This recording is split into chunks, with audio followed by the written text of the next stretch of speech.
Good evening, ladies and gentlemen, and welcome to Sirhan on X on this 22nd of December of the calendar year 2025. It is Christmas week. Hope everyone got their Christmas shopping done. Yours truly did take care of his a while back. No last minute stuff on my end. And hope everyone avoids all the rush that's coming up over the next few days. If you haven't got your Christmas day shopping, get it done. Now's the time to get it. Coming to you live from Cincinnati, Ohio, in the United States of America. It was actually a 40-degree day over here. Nice warm weather. Lots to get to here tonight, including the fabulous night that took place in Miami. A historical night for one of the great little big men, and still all the yapping about the college football playoff bracket, because some people are about to get it. But as always, on Victory Monday, or whatever you want to call it, I recap the week that was in the NFL. We're going to start with what took place Thursday night, and this was a doozy. It was for basically first place in the NFC, not just first place in the NFC West, but first place in the entire NFC. It was the Rams and the Seahawks. Bigger picture premise here. This is the second big game this season that the Rams basically had won, but just blew it in the end. That's simply what it comes down to. We talk about this particular game, had the 30-14 lead and couldn't put it away. Remember earlier this year, they had the game against Philadelphia and they couldn't put that one away. They were up 26-7. And because of all of that, the inability to close big games was a problem. And we had that here yesterday, a Thursday night, in Seattle. And it was a game that Seattle needed after losing the opener to the Rams earlier in the season, where they couldn't put it in the end zone. The Seahawks answered the bell here offensively, going toe-to-toe with the Rams offense. And that's what you had when you talk about Seattle pulling out the W Thursday night. And we talk about Coach of the Year candidates. You got two of them right here, Sean McVay of the Rams, and now you got to put Mike McDonald of the Seahawks in that conversation, because now they control their own destiny for that number one seed in the NFC. They just got to win out. And if they went out in the NFC in their last two games, which was basically Carolina and San Francisco, which is doable, they get the one seed, and they're going to go through the link to go to the represent the NFC in the Super Bowl. And the Rams, they shot themselves in the foot once earlier this season against Philadelphia when they had that game under control and just couldn't put them away. The second one that took place Thursday night, yes, there was that wild play with that 2-point conversion, which I don't know what the play was all about. I mean, granted, everyone's having their hippy-dippy moments about what took place with that particular play. But still, if you're the Rams, you had that game under control. You should have had that finished out, but you didn't. And because of it, that's why you're on a wild card slot. But the fortunate thing for you is you're going to be playing the NFC South winner, whether it's Carolina or Tampa Bay. I'll touch on that here in a second. But it's a tough way to lose a game like that you had under control. And the walk-off 2-point conversion for the Seahawks basically showed you what they were all about. Mike McDonald's pushing all of the right buttons over there in Seattle. Maybe Baltimore should have kept that guy and fired John Harbaugh before they let McDonald walk. But another topic I'll touch on here in a minute when I talked about the Ravens. But big win for Seattle. Mike McDonald has to be in the Coach of the Year conversation after Thursday night, because what he's done up there in Seattle is having his fingerprints all over that team and having them playing at a pretty darn good level, especially on the defensive side, despite the Rams moving up and down the field. Says a lot of what he's doing up there. Kudos to the Seattle Seahawks. They're going to be a problem in the NFC. Question is going to be, is Sam Darnold going to take the next step, or is he going to go back to being Sam Darnold? Because we saw it last year with Minnesota. When he played well, then the season finale against Detroit, and then the playoff loss to the Rams, where he went back to being Sam Darnold like he wasn't the Jets in Carolina. He's going to have to take the next step if Seattle's going to do something in the NFC. They have a talented squad. He has the receiving core when you talk about Rashid Shaheed, of course, Jackson Smith-Njigba, and Cooper Kupp. But he's going to have to utilize it. He's got a chance to show the world he can do it. It's all up to him. He's got to basically rewrite history for him, go against all odds, because if he doesn't, he might not get another chance. We saw what happened last year in Minnesota when he had the great regular season till the finale in Detroit. He's had a good regular season, had his Sam Darnold moments, but for them to take the next step, Sam Darnold has to take that next step with him. That's going to be the question for Seattle. But Mike McDonald has done his job, coach of the year candidate. And for the Rams, the special teams, absolutely abysmal this season. They fired us as a special teams coach, which somebody has to take the fall for what took place. Says tons about Sean McVay making that kind of a move this time of the season when you're 11-3, when you just rest on your laurels. They're not. They needed to make a change. They did it. We'll see what happens with them moving forward. But Matthew Stafford is still an MVP candidate. Probably still the favorite, in my opinion, of the year he's had for a guy at that age. Because remember, coming in the season, people wondered if Matthew Stafford was going to stay healthy. But he's shown to stay healthy. But stay healthy and have the Rams, among the favorites to win it all. That tells you why Stafford might win the MVP. In my opinion, he's a favorite for now. But that's why he's up there. And I think the Rams will be eventually just fine, number one seed or not, because I think they still have the most complete team in the NFL. Yes, he didn't have Devontae Adams. Puka Nacua had whatever the frick he was doing before the game and whatever the hell he was saying before the game. But they're still as good as Nacua and Adams are, a good wide receiver duo among any others in the NFL. They're still going to be a problem in the NFC. Don't write them off just yet. But it was a hell of an NFC Classic Thursday night in Seattle. NFC West clash between two Titans. Probably can say the two best teams in the NFC right now, at the very least. That's what those two were. Now I'm going to go to the rest of the weekend. It is the playoff game schedules I'm going to go through, not the mediocre ones like the one that took place Sunday in Miami. Let's go to what took place Saturday night in Chicago. And lots to unpack with this. Yes, Jordan Love got knocked out of the game by a cheap shot, and it was a dirty cheap shot. We know that. But you're Green Bay. If you get 5 trips inside the Chicago 20-yard line and you come up with only 1 touchdown, 3 field goals, and a turnover, you're banging for a loss. Doesn't matter who the opponent is. I mean, and that's what happened Saturday night in Chicago. You get in the red zone that many times as they did. And they got in the red zone almost any time they wanted. But you settle for field goals and you had a turnover in there, you're banging for an L. It doesn't matter who the opponent is. You get in that red zone, you better put it in the end zone because you breathe life into the opposing defense, and red zone turnovers and settling for field goals in the red zone is bigger momentum shifters than you think. And I see why Green Bay fans have sort of had their whatever with Matt LaFleur. I get it. He's not going to be fired, but I get it. The play calling in the red zone was absolutely abysmal, to say the least. And we settle for field goals in the red zone. I don't care who you are. You're begging for a loss, and it tells you your offense isn't good enough to win games if you're settling for field goals in the red zone, especially we had as many as Green Bay had Saturday night in Chicago. Now for Chicago. I got to give the devil his due here a little bit, and we're talking about Caleb Williams. Yes, I still think they should have taken Jaden Daniels over Caleb Daniels. I'll stand by that. I'll take that to the grave with me. But I got to give him his flowers.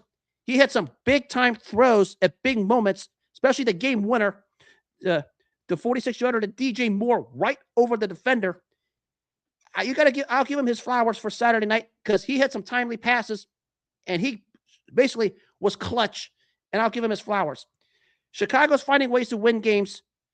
Talk about coach of the year with Mike McDonald in Seattle. How about Ben Johnson in Chicago? He's got to be talked about. And they're knocking on the door for the number 1 seed. Don't write them off for that just yet. But Chicago finally needed to break that psychological hold Green Bay had on them for the longest time. Granted, a lot of that was with Brett Favre and Aaron Rodgers. But Green Bay's always had their number. Chicago needed this for their own sake, and they got it. Caleb Williams had some big-time throws, caught fire in the fourth quarter in overtime, and the defense, just found ways to hold the Green Bay offense out of the end zone, especially when you talk about all the red zone trips Green Bay had. So big win for Chicago. You're Green Bay. You're kicking yourself after this one for the simple reason that we go that into the red zone that many times with the offensive personnel you have, and you settle for field goals, you're begging for a loss. That's what happened Saturday night in Chicago. I'm telling you, the NFC, the playoffs this season, I'll touch on that later, is the most unpredictable I've ever witnessed. I'll touch on that here in a second. Now to the games that had playoff meaning. That's what we're going to touch on. Well, I'll touch on this real quick because I told everyone this was going to happen. I told everyone the Browns were going to cover that 10-point spread against Buffalo. Maybe a blockbuster flaw was exposed in Buffalo again. Their inability to stop the run because the Browns move the ball up and down.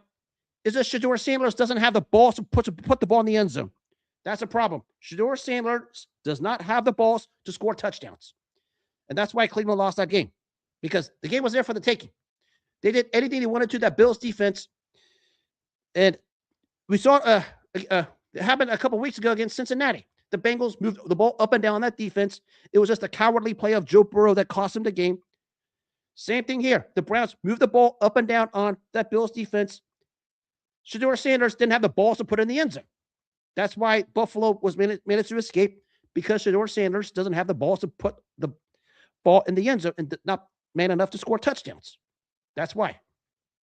But Buffalo, 2 times, basically all 3 games, you escaped.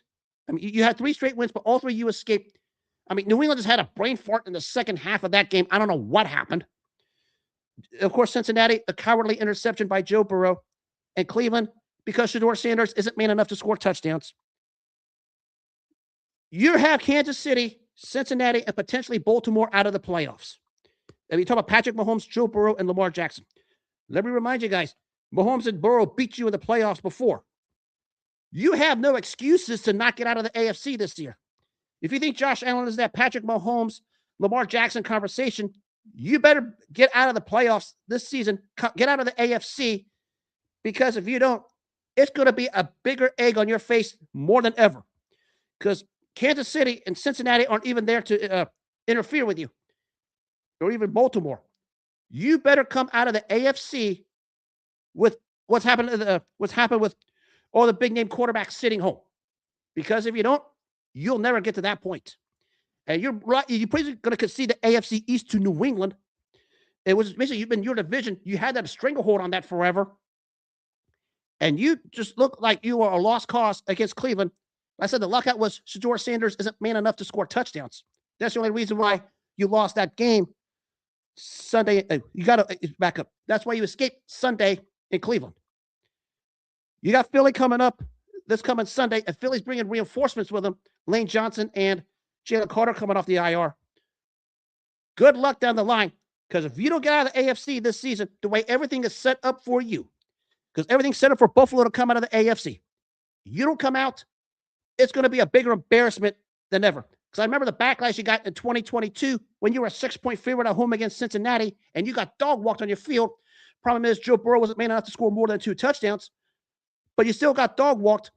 And if you can't come out of the AFC with how the AFC is this season, you can forget it. You can write it off as a team that'll never do anything.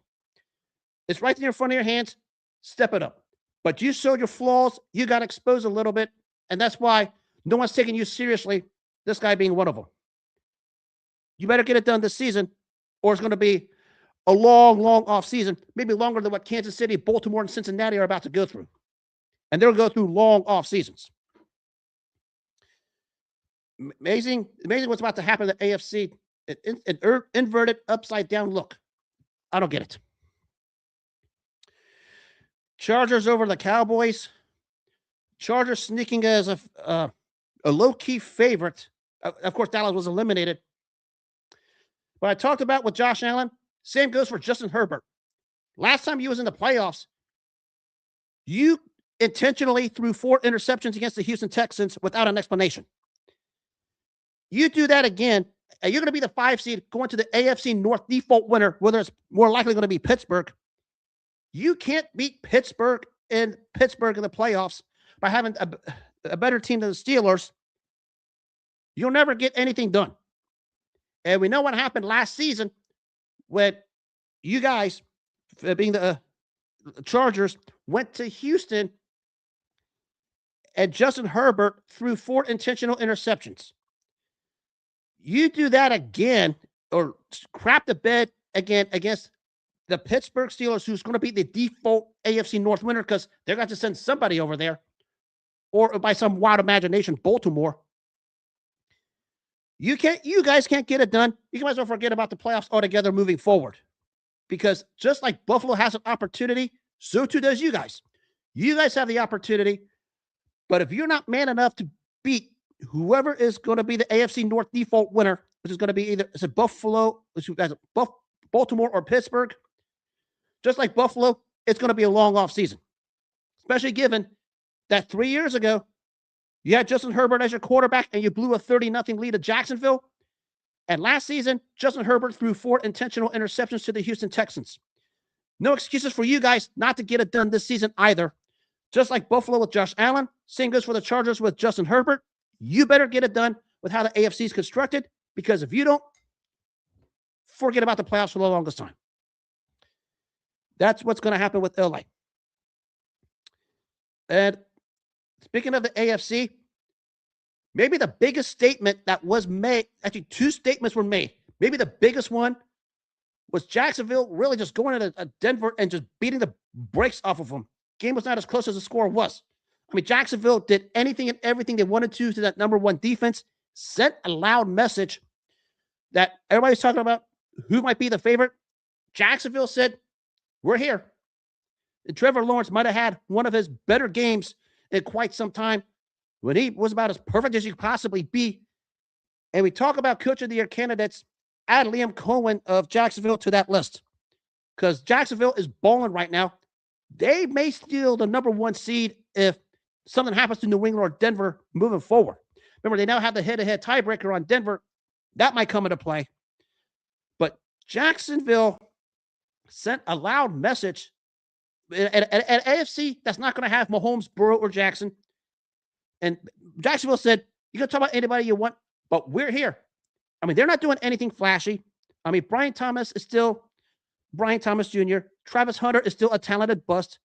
And with jury still out on Trevor Lawrence.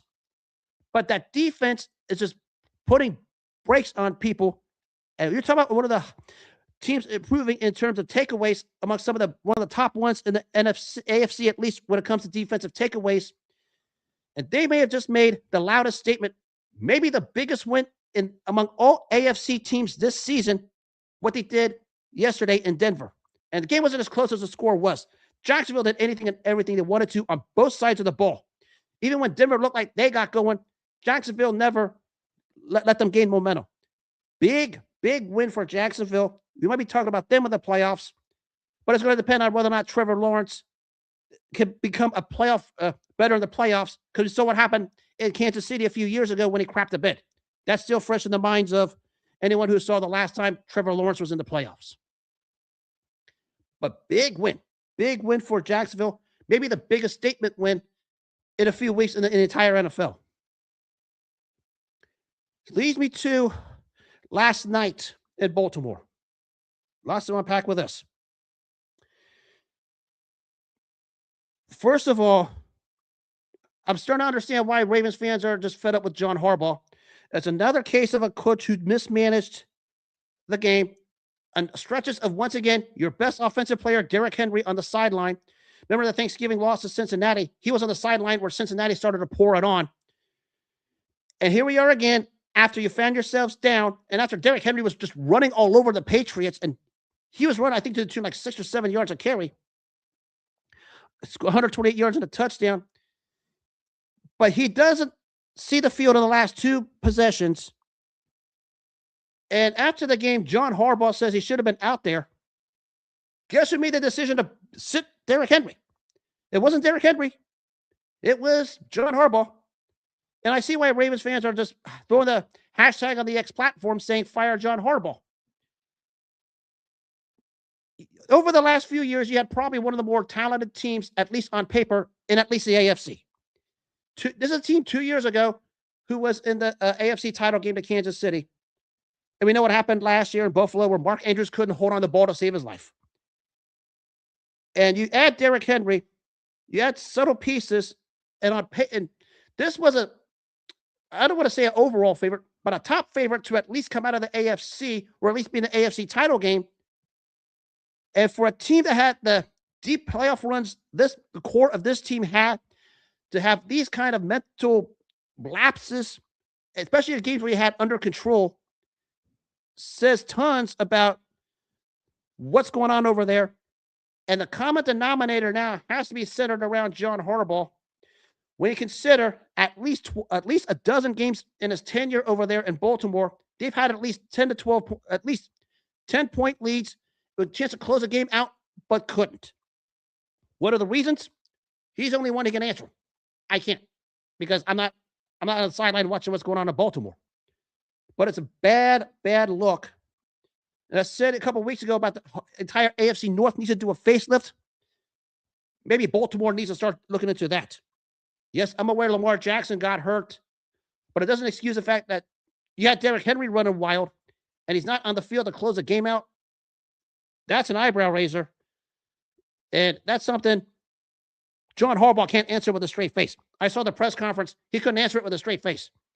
And it says a lot about John Harbaugh at the end of the day. I mean, he won a Super Bowl, but basically the Baltimore Ravens won the Super Bowl in spite of him. We listen to the comments of guys like Ed Reed, Ray Lewis, and Terrell Suggs. Because his playoff record after that Super Bowl has been, I think, somewhat under 500, and is not a good look. And I don't know what they're going to do moving forward, but something needs to be done, because you're talking about a roster that's flat underachieved over the last 3 years, not getting a Super Bowl appearance out of it. So, but what happened last night was the epitome of what's taking place over the last 3 to 4 years when you've had 10-plus point leads and can't put a game away. We got to look at the common denominator. Might be John Harbaugh. Let's go to the flip side with New England. Back in the MVP conversation is Drake May.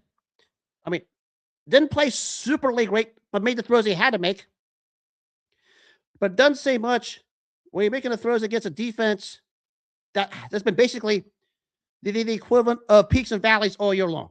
I mean, they shut out Cincinnati, but it doesn't say much. But they came in here, they forced a couple turnovers, had some nice plays, especially the early interception by Marlon Humphrey. But Drake May kept his cool, stayed calm, just found ways to get through that Baltimore defense.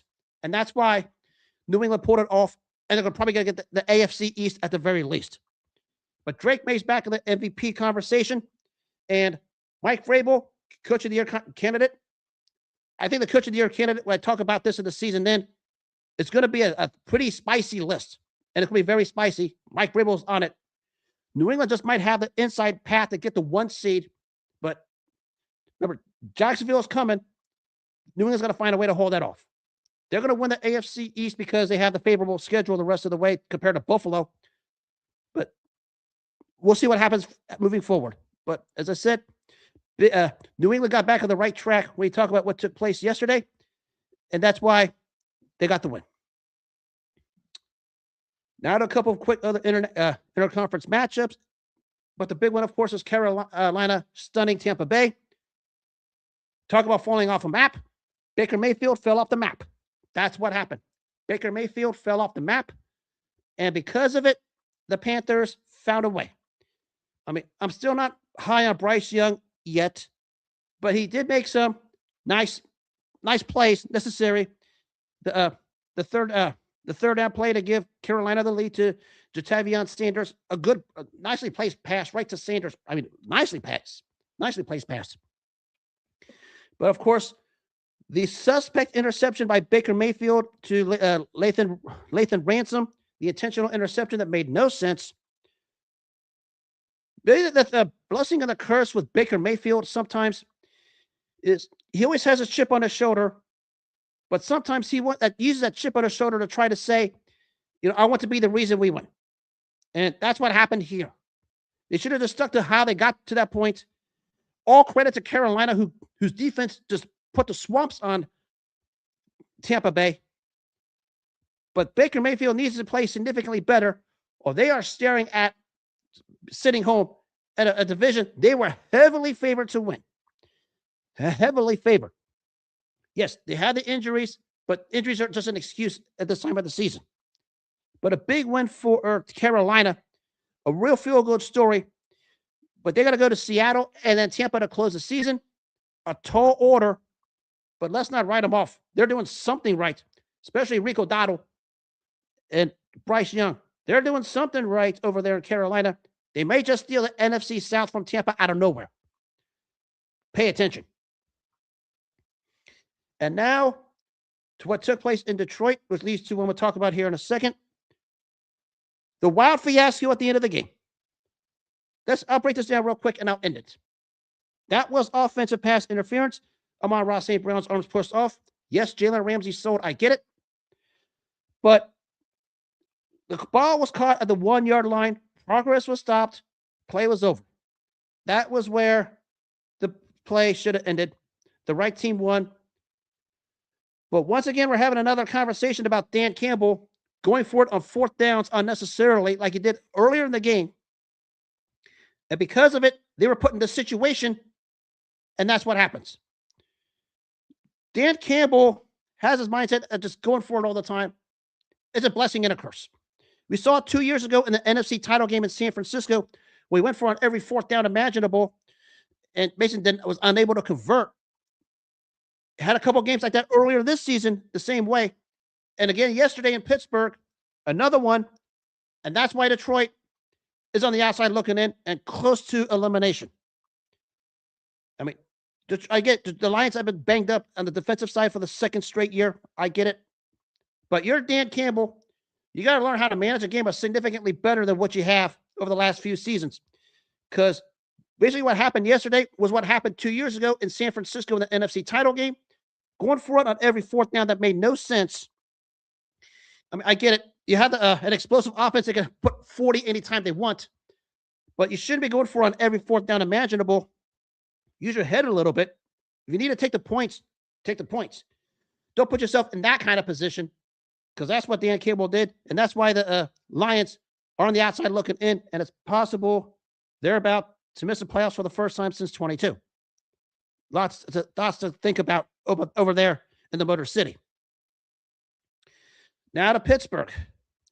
Well, let's get the good out of the way. Jaylen Warren, 10 yards a carry. Kenneth Gainwell, one of the insane catches you'll ever make. And Aaron Rodgers, who was solid. And defensively, the Steelers did the best possible job holding down the explosive offense of the Detroit Lions. And they're probably going to win the AFC North by default at this point. But we know what happened in the game. DK Metcalf, with whatever he did to the fan. Not the first rodeo with DK Metcalf. He's had these kind of problems. Let me remind you, they traded George Pickens, who had every bit the same kind of problems, the same kind of diva DK Metcalf is. I mean, Seattle Seahawks fans try to tell you, I can trace back to several games in this time in Seattle where DK Metcalf was a loose cannon, and it escalated over here. NFL suspending him for 2 games, which, in fairness, if you can't beat the Browns without DK Metcalf, you deserve to be sitting home in the playoffs. The Steelers should be able to beat Cleveland without DK Metcalf. I mean, you had the better use for other guys on that team than him anyways. But there's another case of DK Metcalf just unable to contain his cool. And when you can get into his head, and their players have done it in the past on whatever team, whether he's in Seattle or in Pittsburgh, and that happens, it shows up and it rears its ugly head. And that's what happened yesterday with this. And he's suspended for 2 games. Say he's going to appeal. I think the appeal is going to be dead on arrival. But if you're the Steelers, if you can't beat the Browns without DK Metcalf, you don't deserve to be in the playoffs. Plain and simple. You should be able to handle Cleveland without him. Nothing more needs to be said. I think it's a right suspension. Pretty much. Do I think too soft or too light? At this point, I think it's probably the right suspension. I mean, he didn't jump into the stance. I mean, they said he was provoked, which is possible, but doesn't give DK Metcalf the right to do what he did. Plain and simple. Stay away from the fans. They're going to call you every name in the book and words you don't like, but you're going to hear it. Just stay away from it. And DK Metcalf, if the Steelers miss the playoffs, DK Metcalf is going to regret it. But I don't think they will. But as I said, if the Steelers can't beat the Browns without DK Metcalf, they deserve to be sitting home. Case closed. And speaking of players on losing teams that have a bit of an attitude problem, we can go to we'll just go to Cleveland. Yesterday, a reporter asked Myles Garrett about the whole fiasco. You know the story. Requesting the trade. Do you, of course, turning down the trade to get the bag? Do you regret it? It was basically asking if you regretted it. And Myles Garrett got all pissed off. Well, first of all, Myles Garrett has no business being pissed off because he had a chance to get out of there. He had a chance to double down and triple down and quadruple down on the stance of wanting a trade. But when they presented him with the bag, he took the bag and he made the choice. Spare me your fake tough guy image at the press conference while you're fake pissed off because you're being paid ransoming the area around like $41 million a year when you had a chance to get out of Cleveland. That way, when you requested the trade, you could have stood on business, double down, triple down, and quadruple down. And because you didn't, and now you're acting the way you have been with this, congratulations. You made yourself look like a fool once again. Because I said before, and everybody says it. Doesn't matter who it is. I mean, Steelers fans said it. Ravens fans said it. Bengals fans said it. Every fan of the NFL says it. You had a chance to stand on business. You had a chance to double down and triple down your trade demands to stand put and do nothing. But when Andrew Berry presented you with a bag, you bent the knee and you took it. And nobody is feeling sorry for you because that is the choice you made and you got to live with it. And everyone's going to ask you that. You're going to have to deal with it because you made the choice to take the bag as opposed to stand on business. Myles Garrett made that bed. It's his turn now to shut up and go lie in it because you had a chance to stand on business and you didn't. And now the backlash is coming. I said all along, if you should have stood on business because there would have been teams that would have offered the same bag Cleveland offered him. And we're talking about winning teams, and he could have been on a winning team. He chose to stay put in Cleveland and take the bag. He's been talking about that crazy post he had in the Players Tribune during the offseason about wanting to chase bigger things. You had your chance to stand firm on it, double down, triple down, stand on business, but you didn't. You made the choice to take the bag, and because of it, nobody's feeling sorry for you, especially at that press conference yesterday. Spare me your fake tough guy attitude. Spare me your fake pissed off attitude because that's nothing but a lie. You made the bed, zip it, go lie in it. And just live with what you got to live with right now in Cleveland. I swear. If you're gonna say something, stand on business. If you're gonna bend the knee and ask people to feel sorry for you, good luck. Nobody's gonna feel sorry for you. Myles Garrett made the choice. Nobody should feel sorry for him because he made the decision. He made that bed. He can go lie in it. Plain and simple. That takes care of the NFL talk. Lots to get to for the playoffs coming up over the next couple of weeks. Individual awards, I'll do that at the end of the season. But when I do the new brand, I'll touch on that here at the end of the show. And now, speaking of people who want to be mad and fake mad, let's go to everybody's favorite topic, the college football playoff format.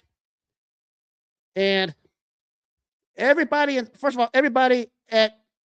the University of Texas and South Bend, Indiana, with the fake Catholics at Notre Dame, this is for you. Shut your mouth. You don't have a leg to stand on. Let's start with this. I'll touch on this one real quick. Let's go back to what took place Friday night at Oklahoma, where Alabama spotted Oklahoma a 17-point lead. And from that point forward, Alabama just put a beating on Oklahoma. Let's talk about what took place before this with the idiots at South Bend, because let's start with them. They thought they were more deserving of a playoff spot than Alabama. Alabama just went into Oklahoma and smacked them on their turf. I know Oklahoma's offense leaves plenty to be desired. I understand it. I know Alabama can be a flawed team. I understand it. But I said this before with Notre Dame. You had one chance to do it, and you lost to Miami. You lost room to talk about anything related to college football, the playoff. You had lost all room to talk about the college football playoff simply because you couldn't beat Miami. All you had to do was beat Miami. I don't care about what you guys say. You're better than Alabama. You're better than Oklahoma. You're better than Indiana. You're better than Ohio State. That's irrelevant. You did not beat Miami, so anything you say is irrelevant. All you had to do was beat Miami, but you didn't. And now you're taking shots at Oklahoma and Alabama, thinking you're better than the both of them. Congratulations. You showed your cowardice and you showed your backside. We told the whole world on social media what you thought.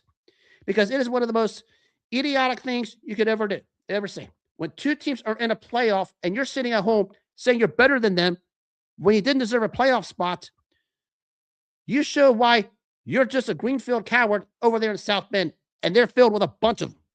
Trust me, I've been there. I know what that place is like. And don't think I remember what happened when I was there 4 years ago when you guys threw every Bible scripture at the University of Cincinnati when Desmond Ridder ran wild on you 4 years ago. I remember that. And that game Friday night put an end to everything for anyone who thought Notre Dame was worthy of a playoff spot over Alabama. Because Alabama spotted Oklahoma a 17-0 lead, and Alabama played like crap. And they did. I mean, they were just flat out pathetically awful when they were down 17-0. Looked like they were getting ran out. And everybody in Oklahoma, especially the moron Nicole Auerbach for NBC, who's one of the bigger cowards in the media, was celebrating it.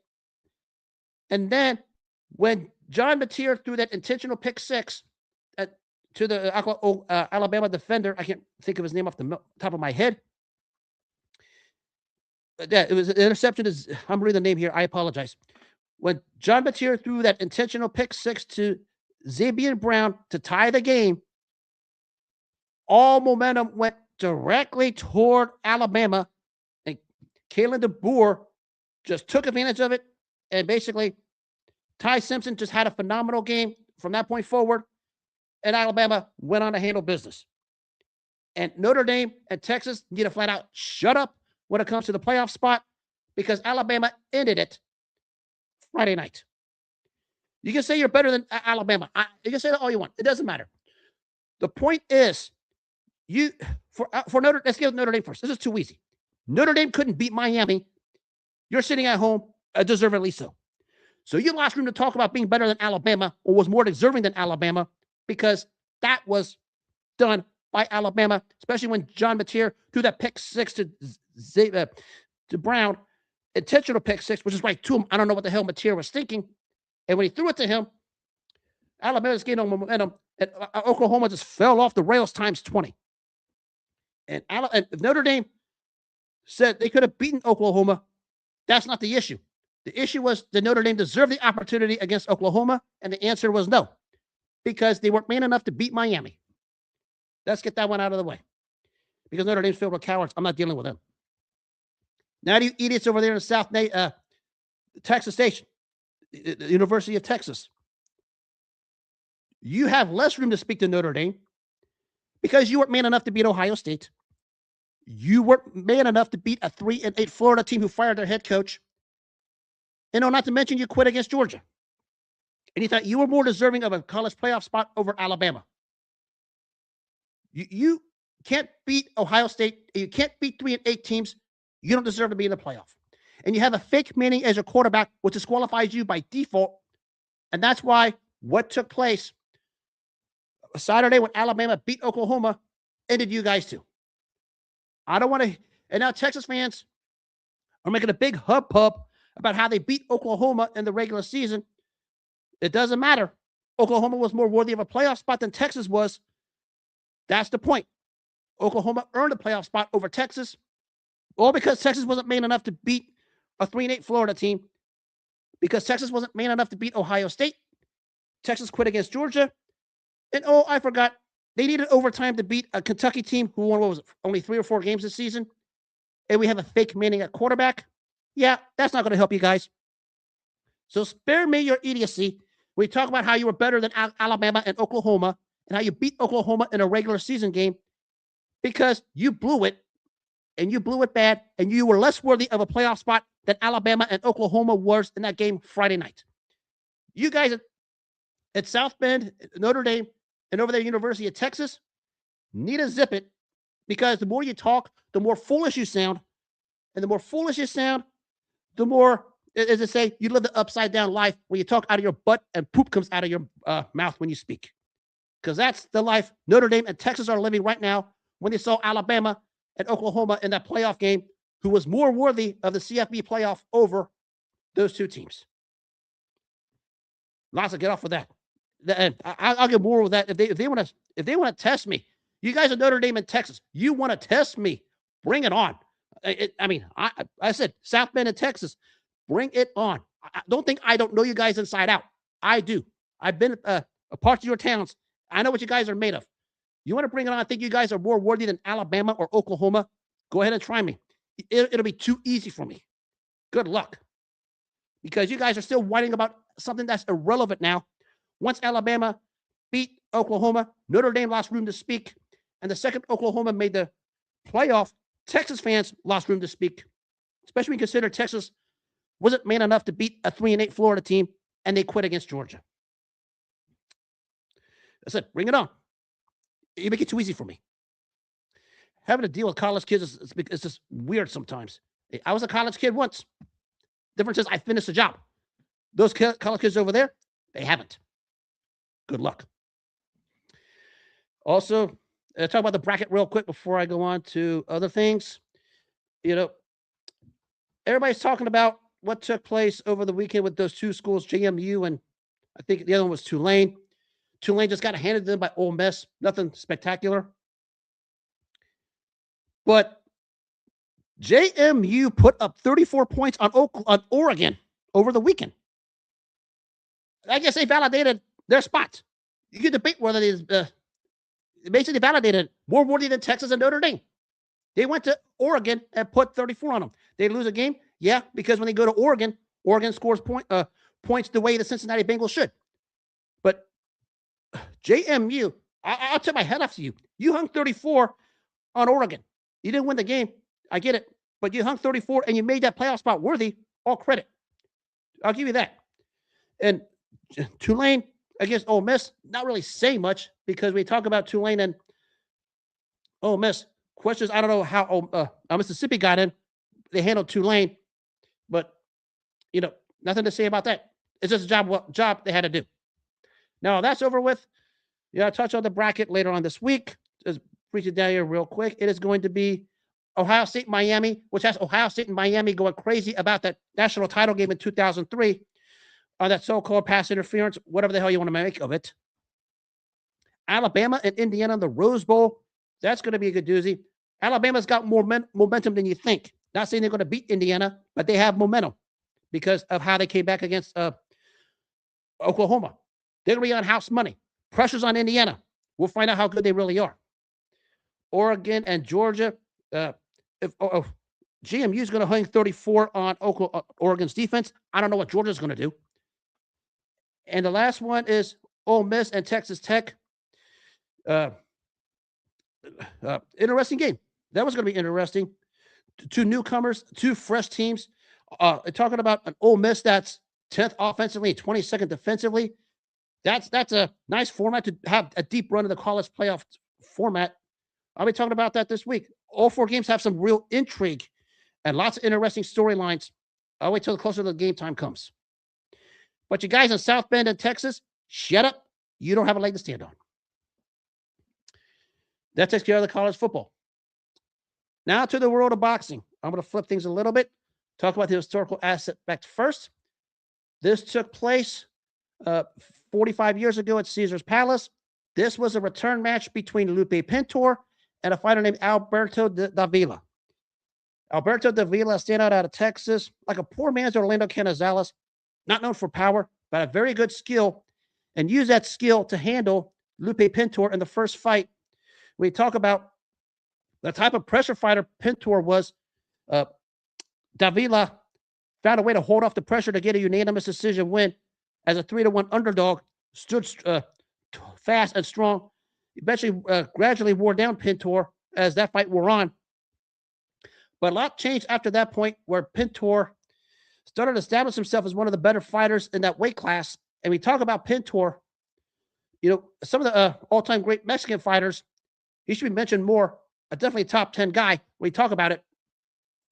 When we talk about this particular fight, give and take war both ways. One of the more underrated fights of the 80s that's not talked about enough. And Lupe Pintor was out for vengeance after losing the unanimous decision 4 years before. And with this fight in Caesar's Palace in front of a live television audience, we just saw how great Lupe Pintor was. A back-and-forth fight both ways. An underrated underground 80s classic at a championship level. When you talk about this particular fight, a fierce high chess match fought at a brisk, almost relentless pace, because that's what Lupe Pintor was trying to do. And for you old-timers who know how relentless some of those Mexican fighters are, I encourage you to Google and look up Lupe Pintor. He was as good as any one of those weight classes, especially coming out of south of the border. And Alberto Davila hung in there as best as he could. It's just Pintor stayed aggressive, kept the volume up, and didn't allow himself to get worn down like he did in the first fight, and got the payback on a tough, close, but rightful majority decision win to successfully defend his bantamweight championship. And it was an underground classic. If you want all those kind of fights that you want to watch and don't care about the big names, this is on one of the top ones on my list, and I would highly recommend it. Alberto Davila, not known as a puncher, but at times when it's a stay toe-to-toe with the tough Lupe Pintor, and you thought it would be a mistake, but he held his own as best as he possibly could. But I said the Lupe Pintor just turned on the volume and showed why he's one of the premier all-time greats to come out of Mexico. The story of this one was being American-born. Davila was looking to become the first American to win a bantamweight championship against the standout Pintor. Of course, he beat him once, but it was a non-title fight.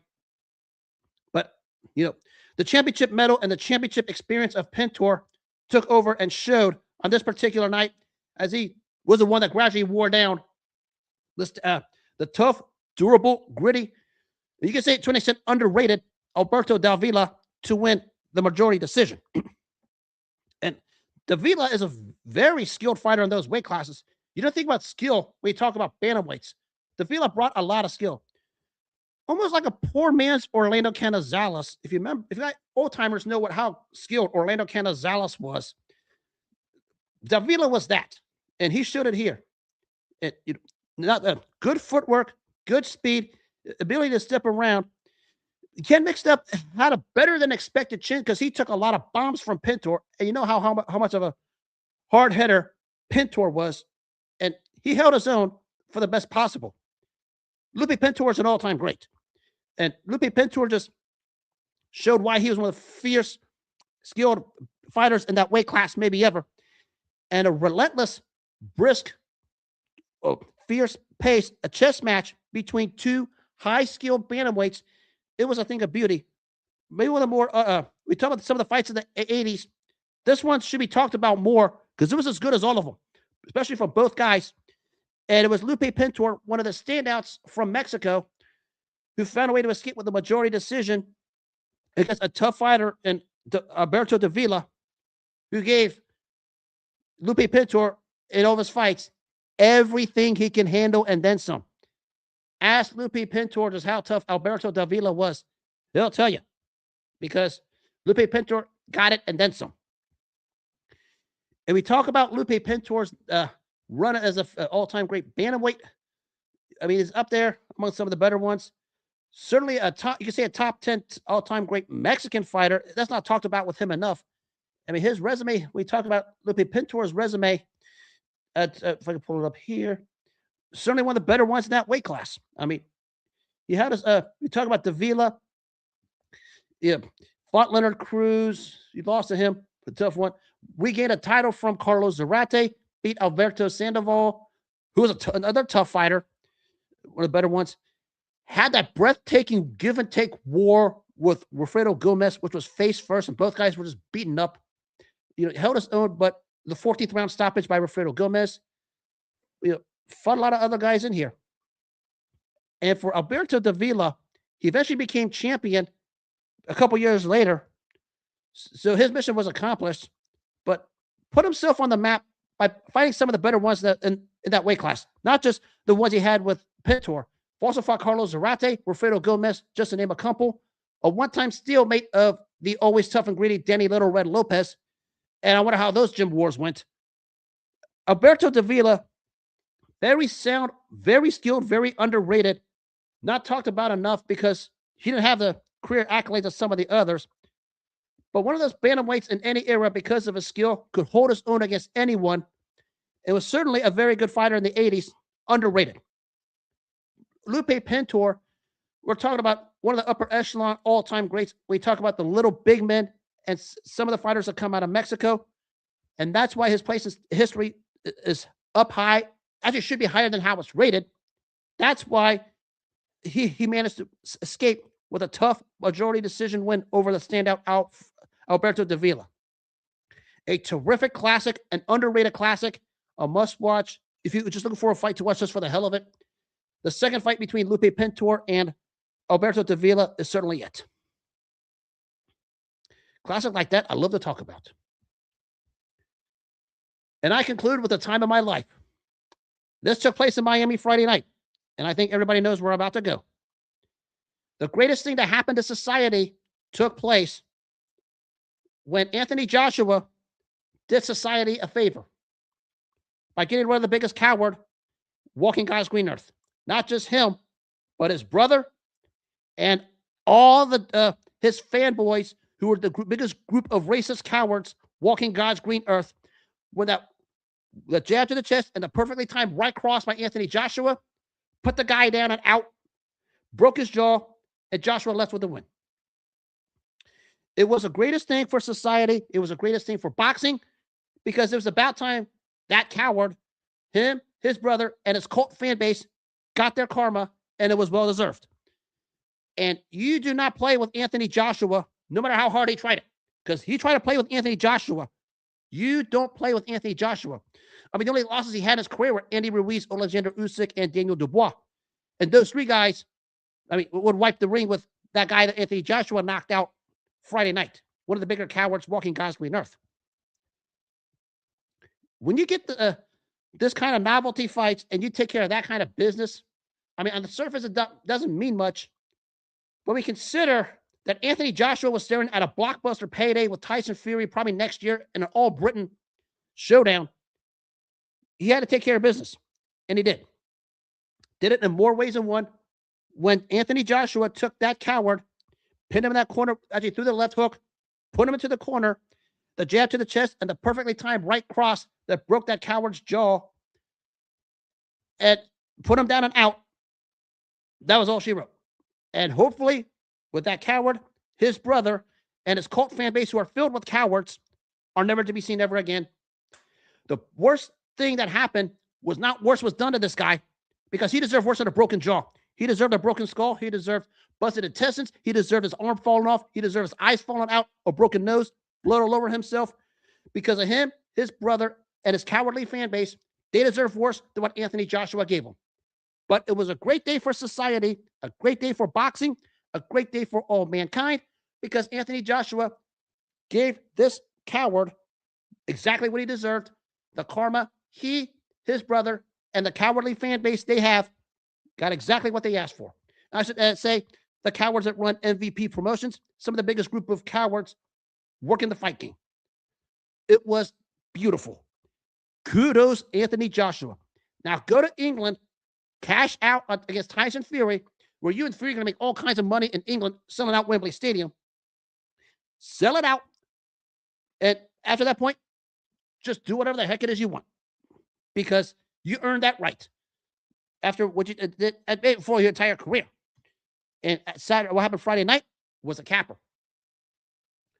Because when you do that, everything falls in your favor. A lot of pushback came out of this. But let me remind you, Anthony Joshua at this point is probably out for cash grabs. He's got the first of the two. The next one, of course, is going to be the Fury fight And I expect that to happen some point in 26. At this point, he's out for cash grabs because he's done everything he wanted to.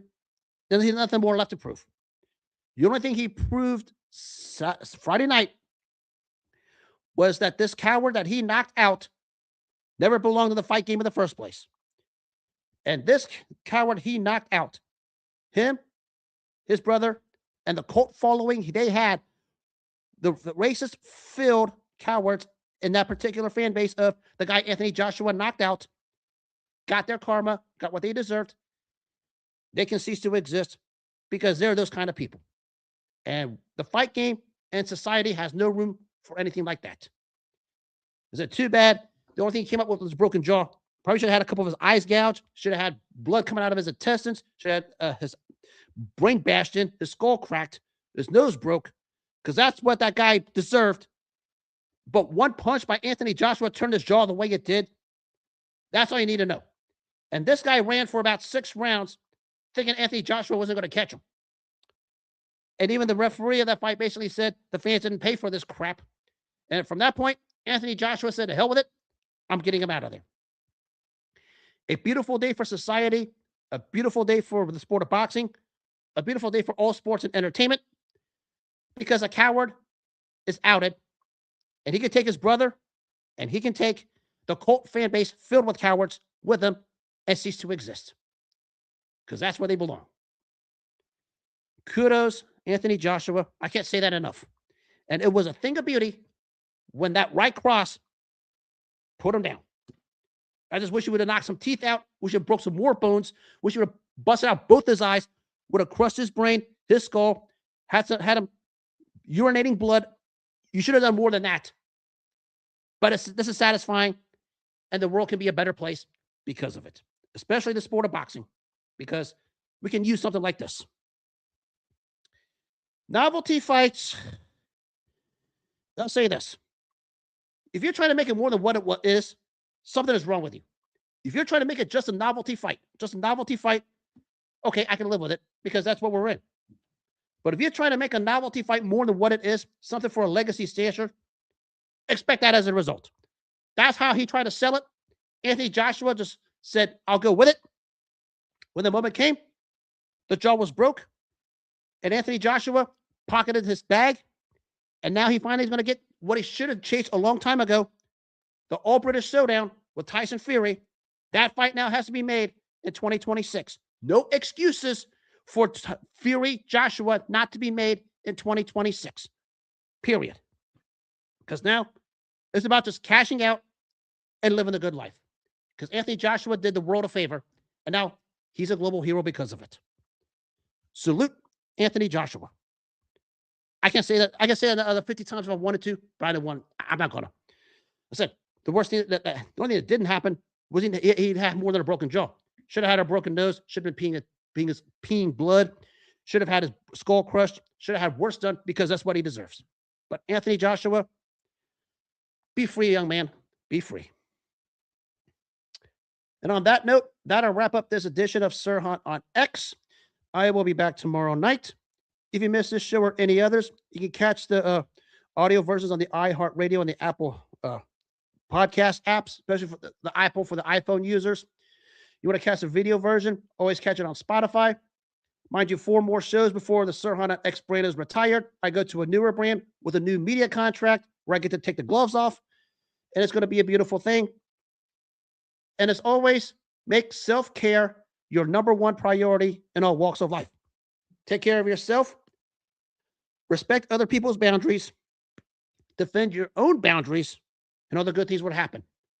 Don't let anyone step on your boundaries, and always respect everybody else's, because boundaries is a healthy way to live. Something I had to learn myself over the last several years. And on that note, have a good rest of the night. Take care of yourselves. God bless, and I will see you tomorrow.